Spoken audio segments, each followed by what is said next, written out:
let's see how a monetary expansion changes exchange rates, and then let's see how that change in exchange rates affects aggregate demand. So let's suppose, just for kicks, that we begin with an economy that is below full employment. So we draw a dynamic aggregate demand, aggregate supply diagram.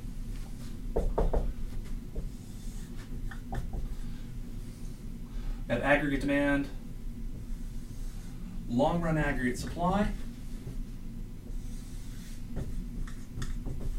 and short run aggregate supply. Okay, so this would be the long run equilibrium.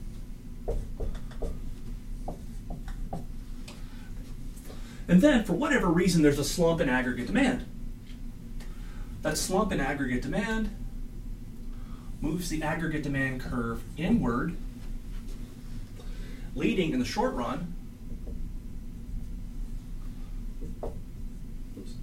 to a reduction in the inflation rate.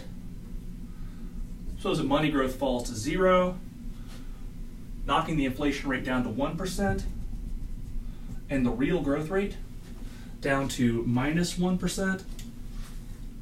And we want to figure out now how a monetary expansion might affect the exchange rate, which in turn would affect aggregate demand.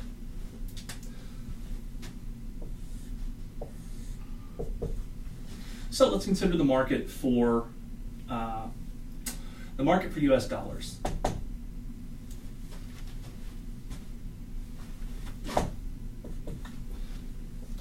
And this is going to be the number of euros per dollar. So we have the price of dollars denominated in euros. There's a demand of,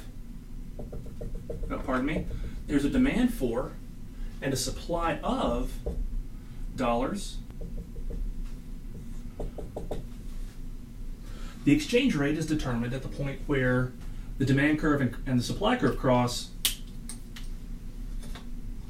Then there's an increase in the number of dollars in the economy.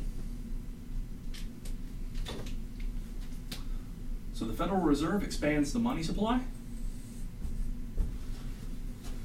There are more dollars. Dollars are now cheaper.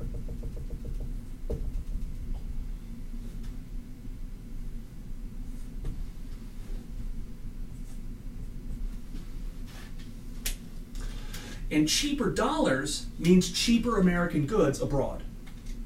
So foreigners, people in Europe, for example, might purchase American dollars at this relatively low exchange rate and then use those dollars to purchase American goods. These purchases of American goods would stimulate net exports, dampen imports, and increase aggregate demand.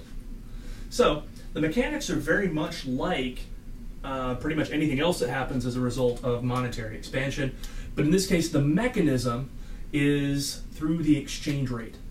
So a monetary expansion reduces the exchange rate. That reduction in the exchange rate stimulates exports and increases aggregate demand. You can find more about this in section 20.4 of Cowan and Tabarrok, which is the textbook that we're using in Econ 201.